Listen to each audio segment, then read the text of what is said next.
What's going on, everybody? And welcome into the 119th episode of the CRZY podcast. As always, I'm your host, Stephen Gates, and this is the show where we talk about creativity, leadership, design, and everything else that helps to empower creative people. Now, remember, you can listen to the show, get the show notes, and a whole lot more. You can just head over to thecrazy1.com. It's the words the crazy and the number 1.com. And also, hey, remember to hit the subscribe button on your favorite podcast platform so you can get the latest episodes whenever those come out. And also, if you're just looking for more content, it's the holidays. Maybe you're looking for a few more things to do, trying to get those goals done before the end of the year and you have to do your big five. Remember also that the Crazy One is on YouTube, where you can get videos on career coaching, tutorials, masterclasses, some of my past keynotes, and a whole lot more. And so there again, just head over to thecrazy1.com/YouTube. And also, remember, if you've got any questions whenever you're listening to these shows, you just want to keep up with my adventures or anything else like that, you can always follow me personally on Twitter or Instagram, and you can follow the show on LinkedIn or Facebook. Now, I think for me, it's always, especially after 119 shows, you're trying to think about, look, what's left for us to talk about? What are some of the skills? What are some of the things that we probably should go over? Because these are things that I think people probably should work on, know, should be good at, and would help their career. And as I thought about that, I think one of the skills that I've really come to appreciate over the years and think honestly is really undervalued is somebody who is a really great facilitator.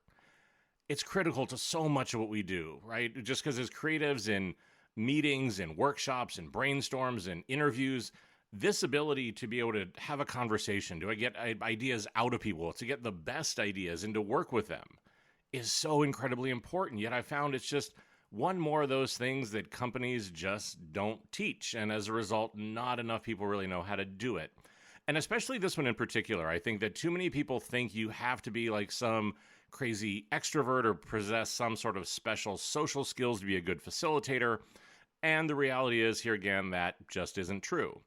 Like the intent of so many other episodes that I've done, today I want to fix that problem. So in this episode, I want to look at what it takes to be a great facilitator, what you shouldn't do, and I think a lot of people get into trouble in whenever they try to facilitate some of the things they do that actually don't work.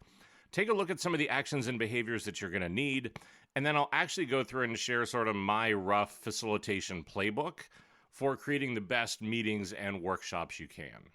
Also, like so many other shows, let's start with the basics, right? And just what is facilitation? Why is this something you should care about? Why is it something that is so important? And again, I think a lot of people sometimes maybe get a little bit of a different understanding of what this is. But facilitation is just all about helping a group of people do efficient and meaningful work and honestly helping them uncover their best potential. And that's often through doing whatever work, whatever ideas, being productive, having time well spent. And look, I know that that can feel like a lot of things when it comes to people and social dynamics and things like that. It can feel complicated. But let me boil it down because I think great facilitation really just comes down to two pretty simple things. Now, we'll get into that, like most simple things, they can be complicated. But they're just really two things that you need to be able to do. And I would argue, and here, this is why this is so important. This should apply to great leadership, to being a great team member, to being a lot of these other things, is to first make sure that everyone in the room is heard. This, again, is one of the biggest things because we know, and studies have shown, that most meetings, about 70 to 80% of the time, is dominated by two voices. So just, again, facilitation, even if it's not an official brainstorm, but just an everyday meeting, is important so you're sure that everybody feels heard. Now, the second thing is to make sure that there's an actionable outcome every time people come together. So again, make sure that they're heard to be able to do great work, and that again, that we're going to do something about it. There's an actionable next step. But then the other part of that is, and look, and you may be sitting there and thinking, look, Steve, I'm quiet, I'm not outgoing. This isn't a skill that I think I'm going to be good at. So I also just want to sort of, again, not just let the extroverts win in this. And because for me, I think if you really look at it and you say, okay, look, how do I know if this is something I'm going to be good at? There are a few signs. And I think if you do one or any of these things, you know what? There's actually probably a really good chance that you're going to make an amazing facilitator. And like I said, I think a few too many people don't do this for a few different reasons.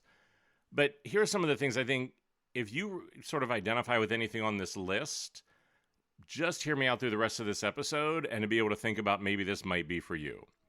Are you somebody who gets excited when there's a problem to be solved? Again, I think if you're somebody who wants to help guide people through that, you're probably going to be a great facilitator. If you love actually seeing people work together, if you love teamwork, if you love being a part of a team, again, another good sign you'd probably be a great facilitator. You really like to help other people shine. Again, you like it whenever other people are able to have their moment, when they can step up. Again, probably a great facilitator. You notice other people and how they behave. If you're somebody who's always sort of thinking about or solving and looking at what's the social dynamic in a room or how people behave, again, another really good sign. You don't like when ego gets in the way of collaboration. I'd also probably expand that a little bit more to say you probably don't like it when ego or title gets in the way of collaboration. Because again, I think somebody who wants to be able to make sure everybody's heard, again, really good sign. And then the last one is, you like to be that helpful guide, right? Rather than the hero who just wants to be in the spotlight. And that sometimes I think a lot of these signs, some of them I think go along with a kind of an emotional maturity that happens over your career. Some people do it very naturally. But again, this isn't about the strength of your voice. It isn't about your position. It isn't about your title. If you identify with any of those, then I'm going to bet that you have the foundation of being a really great facilitator. Now, I think that while we talk about what could make you and what are some of those signs, I think we also have to take a moment about what this role isn't. Because this is one of those things where I think some people get the wrong idea about how to do it well. And it sort of harkens back a little bit, and a lot of these center around what I said in that last sentence, around being the hero in the spotlight. Because I think a lot of people think that being the dominant voice, telling everybody what they should think, well, that's facilitation. It's like, no, that's either bad leadership or bad creativity or bad teamwork. That's usually somebody just taking their ego for a walk. But so I think for that, I think there are three really distinct things that you have to make sure you don't do. And again, here I would listen. And if you think, oh, I'm a really great facilitator, maybe have a moment, because again, like feedback and perspectives are gifts. So take a moment to step back and say, again, do I do these things? And you might want to rethink your approach on some of this. But one of the things great facilitation isn't, is it isn't coming up with the best solution. I think a good facilitator's goal is to encourage participation, to think productively, not to solve the team's challenge for them.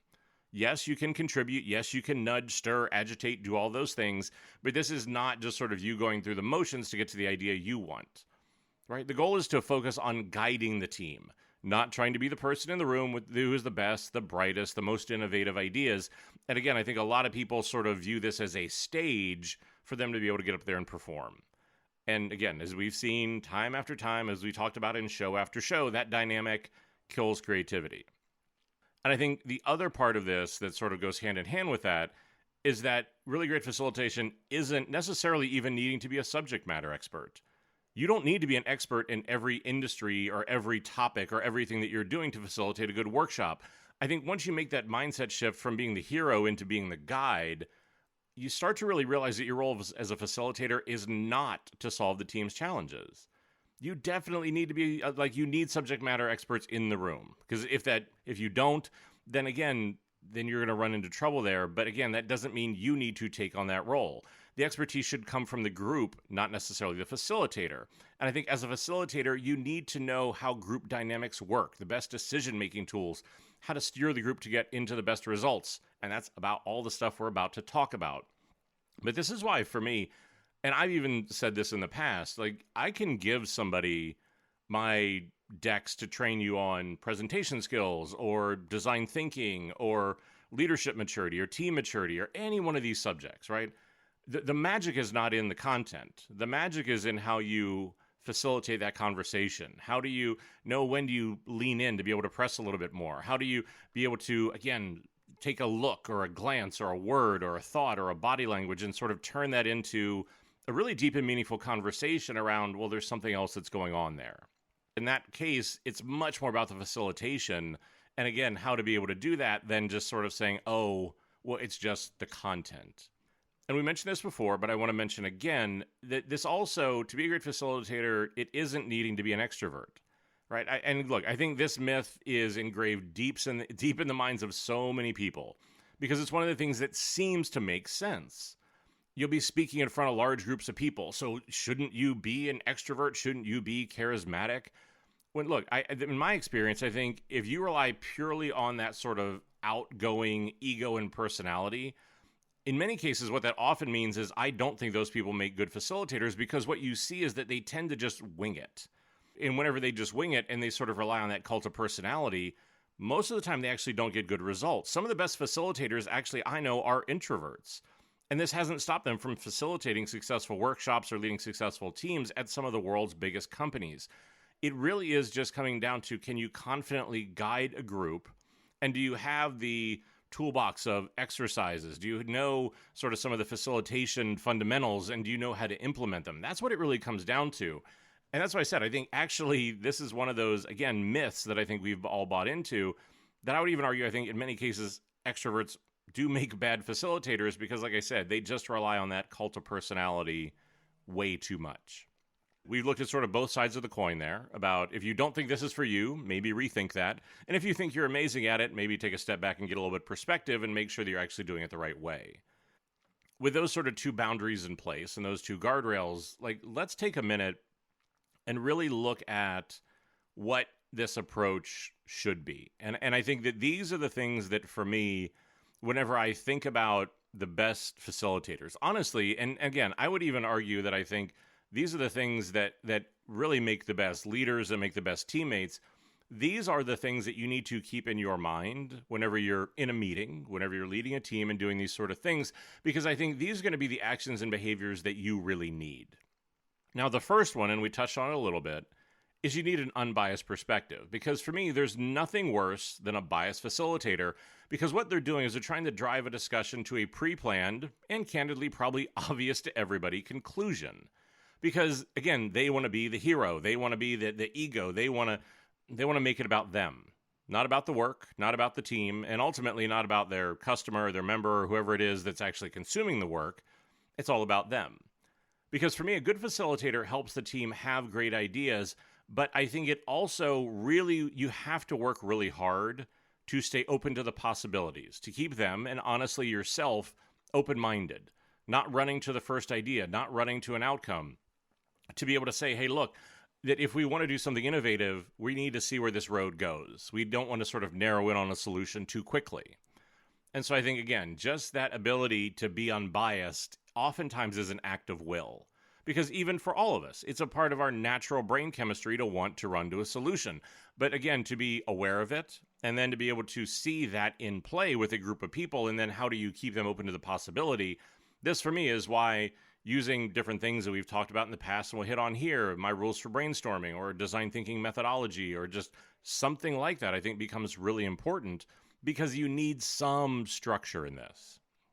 And I think that goes to the next point, that I think you do need to have strong facilitation skills. But like we said, facilitation is not loud. It doesn't necessarily mean extroverted. Because look, facilitation is hard because you have to navigate so many different types of social dynamics. Again, we've talked about this so many times that most companies love to rely on process. They over-index on a lot of these things because it's just easier. It's easy to try to legislate process to infinity rather than dealing with oftentimes complex social dynamics. But I think a good facilitator has the tools and tricks up their sleeve to be able to really either get the best out of the team or to do things like sort of stopping those circular discussions, helping to deal with those troublemakers who just want to talk over everybody else, and to make sure that that group is engaged and really focused. And that this is the challenge, because no two meetings, no two workshops, no two teams are ever the same. So it's a constantly evolving problem, which candidly is why I love it, is because it requires you to have so many different tools and deploy them in different ways and different times, and to do these sort of things to be able to get the results you need. I think that often one of the things great facilitators are able to do is to really develop a sense of timing. Because look, I think timing is a key, and I would argue often overlooked part of having great ideas. A good facilitator has that sense of timing. And they really understand, like, when has the discussion gone off topic? When does it need to be brought back in and reined back in? When has the team sort of done the exercise enough? When have we gone far enough down the rabbit hole and we need to move on? Because I think if you get that timing wrong, and you don't let the team explore something deeply enough, you'll tend to find that you keep coming back to it, and you can't sort of move off of that. If you let them explore it too deeply, then you're going to use up too much of their energy, and that they're not going to feel as engaged around some of those other things. And so again, it's this kind of game of like energy chicken or something almost, where you have to be able to have that good sense of timing and be able to sort of read and react to the room to get it right. But all of this, I think, also really comes down to having a commitment to collaboration. And here again, this is challenging because I think, look, if we're all honest, even with the people who we work with, who we love, who we have fantastic relationships with, even with huge amounts of trust, there's a lot of times where honesty, collaboration can be frustrating. And look, and all too often, I think there's that temptation for people to take on that role as sort of the teacher, or to be able to just kind of take everything over and guide them to the solution and take charge, rather than that role of the facilitator and guide. And it's an understandable one to want to do if you and the team are struggling. But look, I think good facilitators know that they're the guide, not the hero, right? They're in that room to help the team to do their best work, not to show off how smart or cool they are. And they take that time to understand the personalities that are in the room and take the time to create the rules for brainstorms and meetings like we talked about back in episode 18. Because that's where, and if you haven't listened to it, I would highly encourage you to go back. This is my 7 rules for running a brainstorm. And the reason why is because I think you need to be able to have a set of rules or sort of understanding to help control some of these social dynamics and to get people to invest in collaboration. Because for a lot of us, we either have natural tendencies or things that we built up over time that will prevent us from being good at this. So you need some sort of structure to be able to get that in place and to be able to help everybody and just sort of, again, have a shared social understanding to help control that social dynamic. But I think a lot of it is also you have to be prepared to improvise, right? Workshops are complicated and people can be unpredictable, and you won't always, it's not always going to be easy. And so as a facilitator, you need to be prepared for that. I would argue that actually I expect it. I know whenever I go into this, somebody's going to go sideways, somebody's going to be a problem, somebody's going to talk, like that's just going to be there. And the reason why I go in with that mindset is because then whenever it happens, I'm not surprised. I'm not shocked. I'm like, oh, this is just the way it's supposed to be. Because I think if you go in thinking it needs to be perfect and precious, it always reminds me a little bit of like those people who need to plan out their vacation to the minute, right? Like we have to be here at this minute. They are so obsessed with getting you or the family or the people or whatever it is in there in that minute that they forget to have fun. They forget to look around. They miss other spontaneous opportunities because they're so focused on it has to be perfect. It has to be perfect. And like I said, I think this is where, again, you have to be able to just let this happen because good facilitators are able to improvise.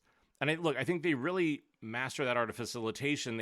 You have to be comfortable with changing the plans on the go.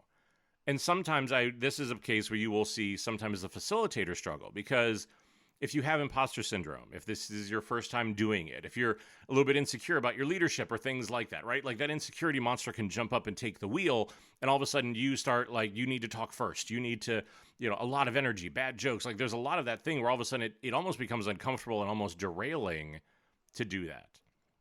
And so again, I think to really sort of, again, just to be ready to improvise and know that there's not going to be a set script. But then some of it is also to think about how the team works. And I think that some of these things really do become important. Like for me, one of the most important things that you need, I think, is a toolkit, is the way to be able to go through and be able to have these sort of different tools to be able to work in different ways. And your toolkits, I think, has become honestly even more important or more in focus since so many of us now work remote.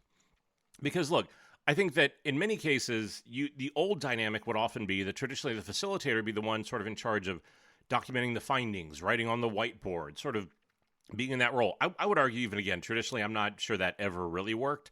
But look, the problem with that approach is in, again, the social dynamic that you need to look at, and what it is that you really want is where does the ownership sit? Because I think if you as the facilitator are the one who's, again, trying to have the ideas, trying to write everything down, then again, the ownership of what's being said and being done during the day really is with the facilitator, not with the group.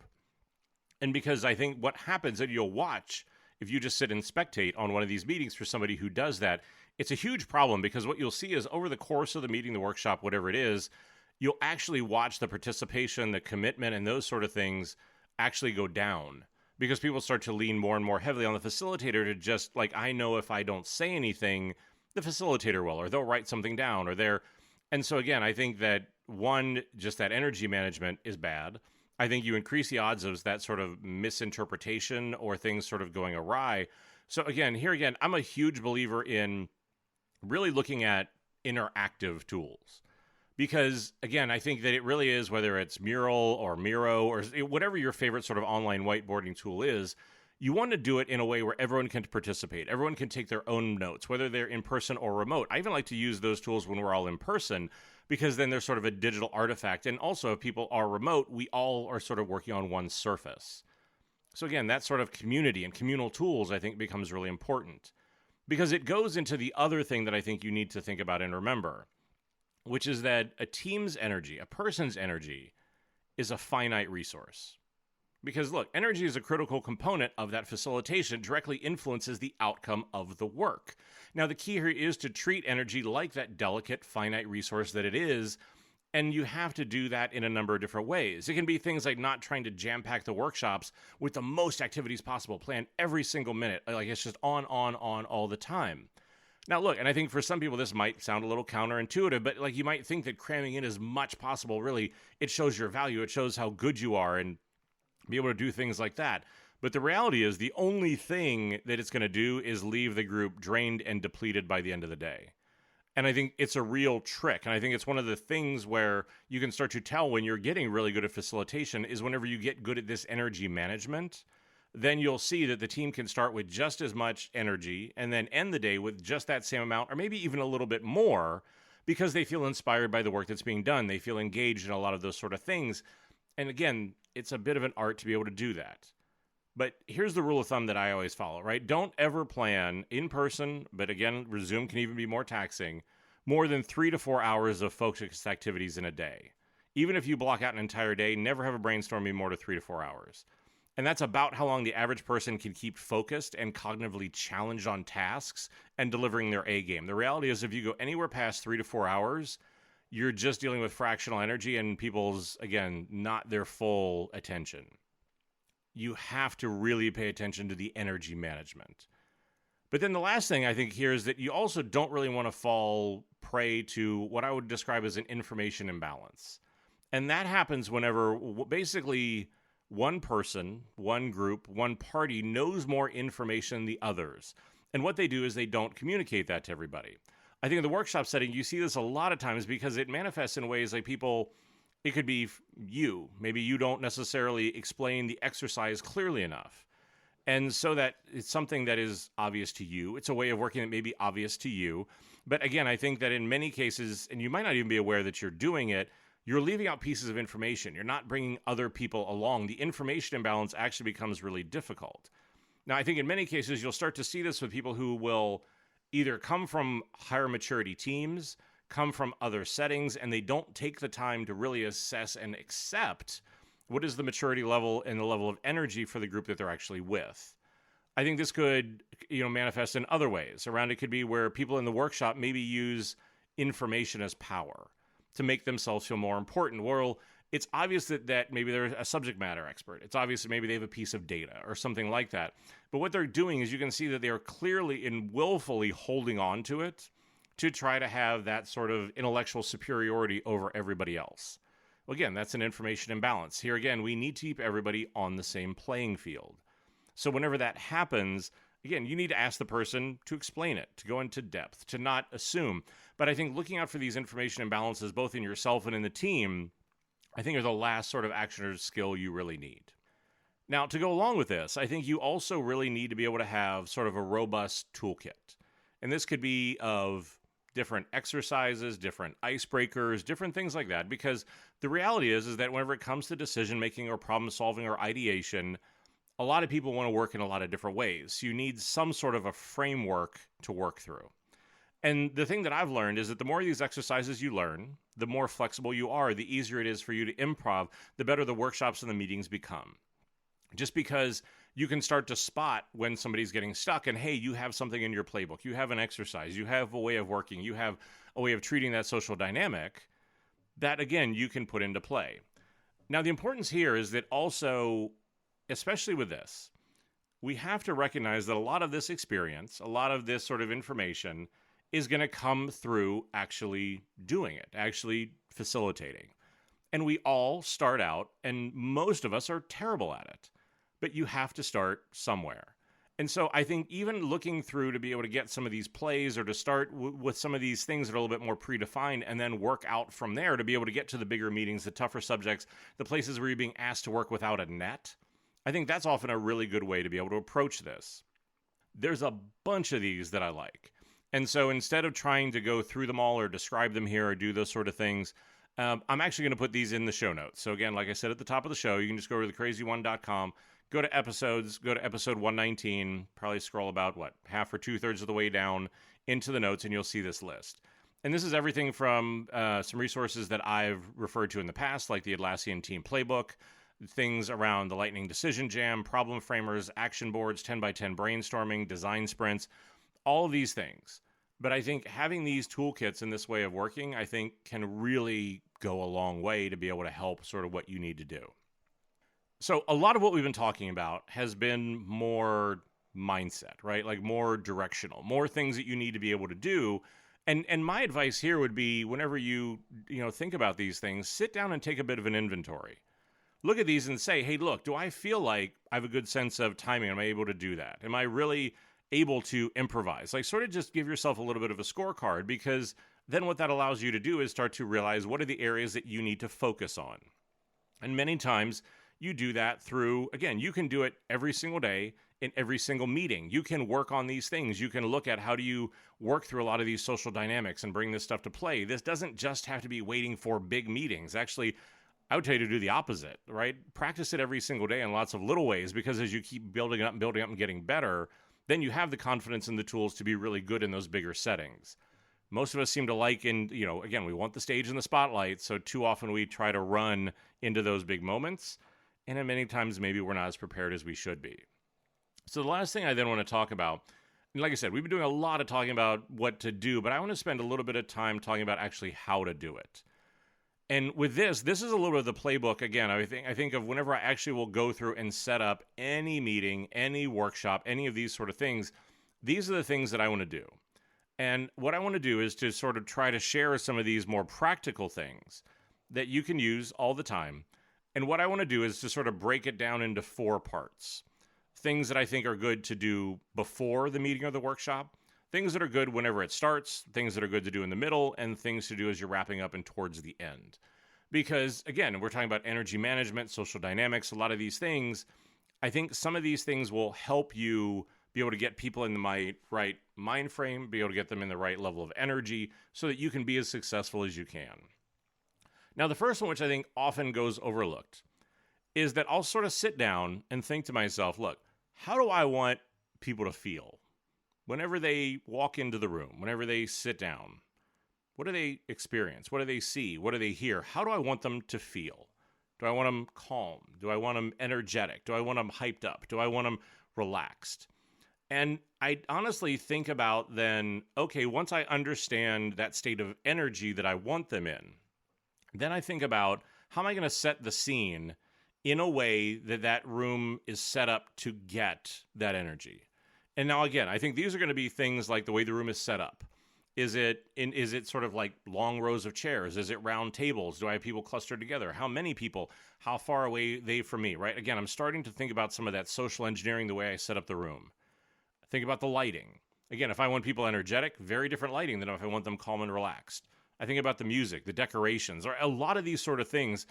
And look, it's a small thing, but I think that just starting here, it can go a really long way, because if people feel at home, if they feel like whatever that energy is, then I think it really is one of those things where they see what it is that you want them to do. It puts them in that mind frame. And in many cases, they know and they understand that you are thinking about the details and that you are trying, that this is something that you care about before you've even walked in the room, before you've even said a word. And so again, setting up your credibility and getting people in that mind frame, I think is really important.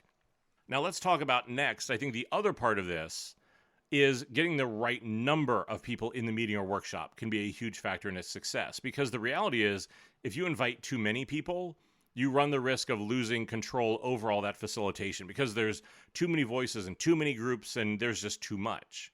But then on the inverse, if you invite too few people to the workshop, then you're going to be lacking that diversity of thought and that energy that you're going to need as you go through the day, because again, everybody's energy varies a little bit. So I need to make sure that I have enough people to keep the group going. And so for me, the magic number in participants, usually whenever I'm doing that, is that I want either a meeting or a group of 6 to 8 people for every one facilitator. Now, look, I think as you get better, you can probably, depending on the subject matter, maybe go up to like 30 at most.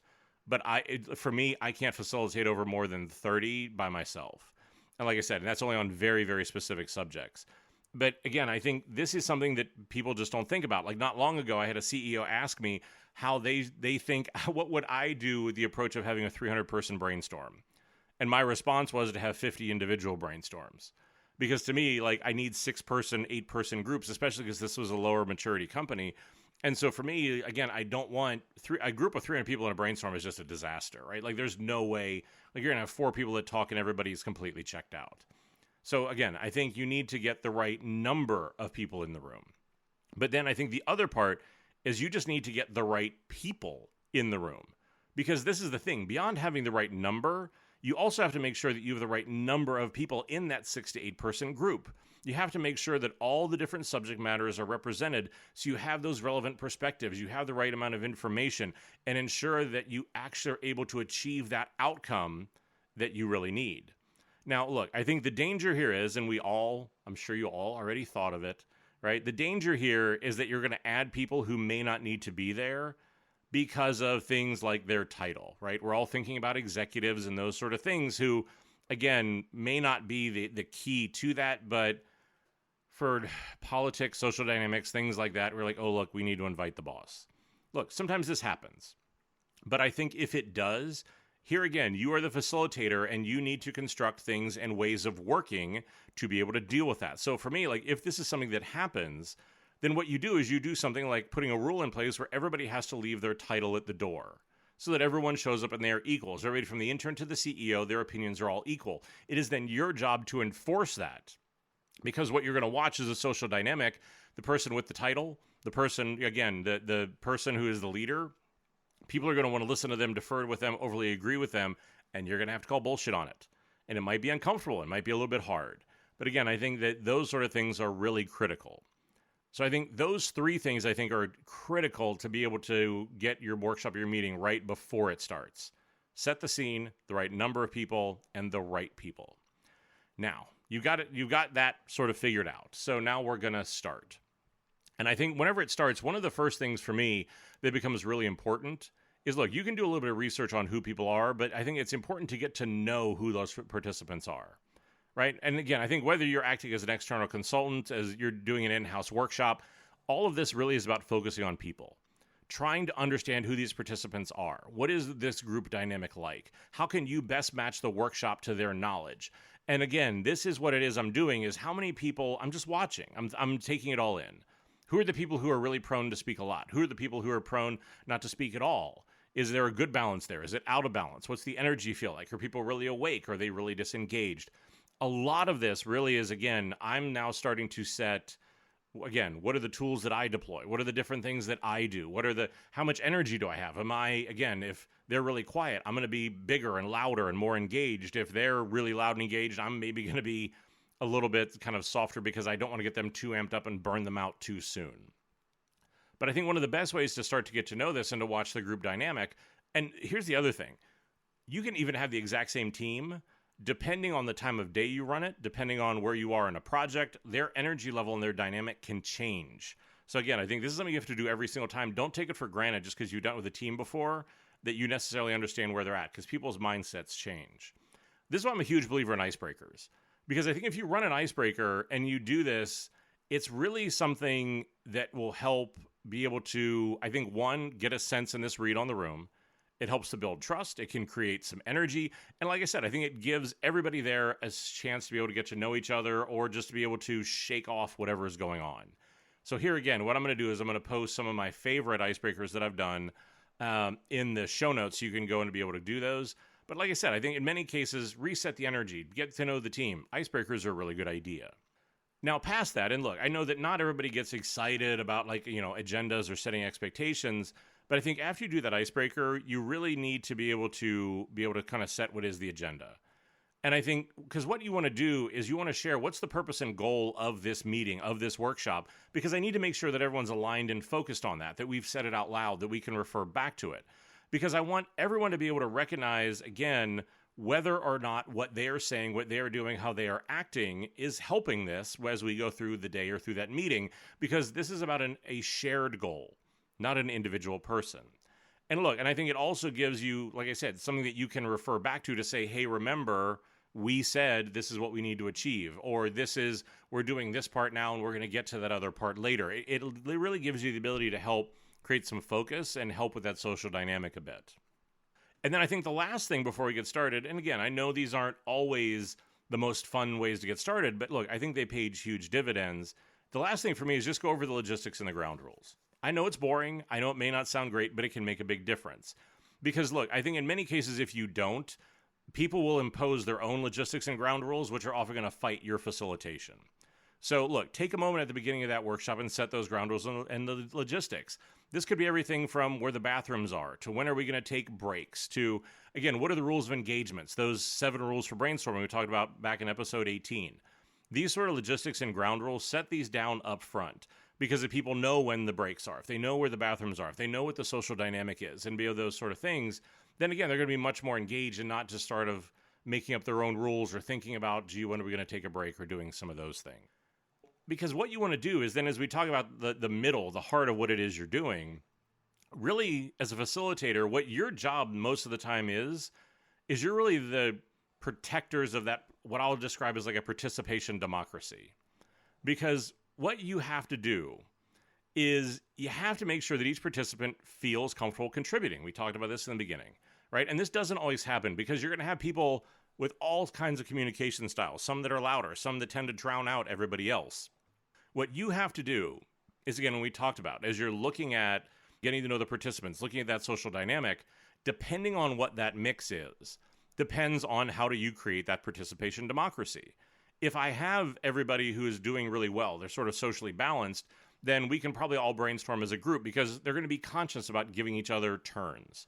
But if they're not, then I think, again, and if you see somebody that's trying to control the way the team is sort of working, then that's one of those things where I'm going to ask everybody to do is then to go work on their own, think on their own, write down their own ideas, and then come back and share those thoughts with each other through activities that I'm leading. And that could be something where, like, I'm trying to give everybody a set amount of time. So everybody gets 5 minutes, and it's a hard 5 minutes.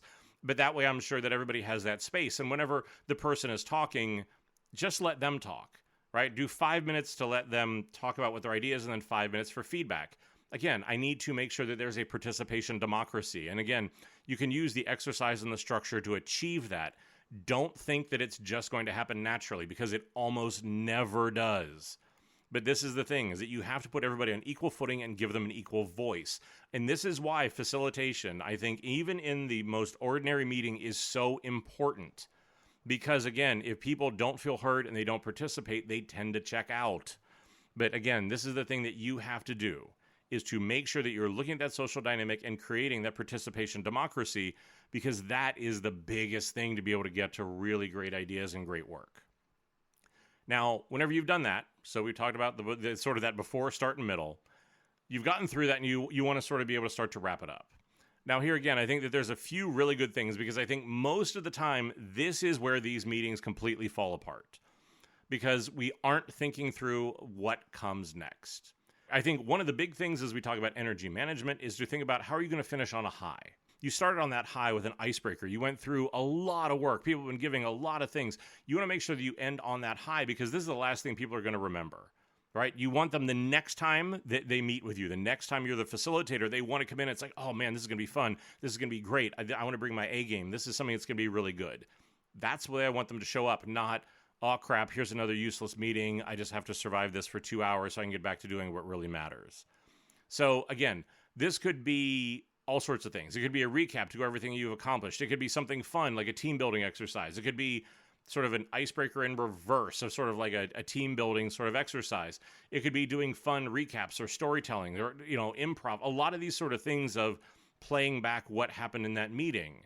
I think it really is about thinking about how do you start and end on that high to be able to do that. So again, people leave in a really good place. But I think after you've been able to do that, there's really sort of three things that I think are critical, both to the team and for you. The first one, I think, is just to take a minute before you break that workshop, before you send everybody off, and make sure you build time into this. To really just look at and assess, did you complete your goals? Right? Just take that moment to be able to look at that. If the answer is yes, great, well done, move on to the next part, which is the next steps. But if no, and I think that's one of those things, not every one of these goes great. Not everyone achieves it. Not all these go smoothly. Some problems are really complicated. I think if the answer is no, then I think what you need to do is you need to make sure you understand why that goal was not reached and put together a clear plan to be able to get there. I think this could be doing another meeting, adding a different group, putting in other things. It could be maybe taking the problem that you realize is too big and breaking it down into smaller pieces. Because sometimes you do that. You're like, oh, this is a solvable problem. And whenever you get into it, you're like, this is so much messier and more complicated than I ever imagined. But again, as a facilitator, these are all within your grasp, that you aren't just responsible for the dynamics of the meeting. You are ultimately responsible for the success and the quality of that idea. So I think in that case, what you want to do is to communicate those next steps. It's the last thing you want to do. Remind everybody what's expected of them after that workshop. Make sure all the participants have a clear understanding of what those next steps are, and they know what tasks they have to do, and how, again, this is laddering up to the bigger picture.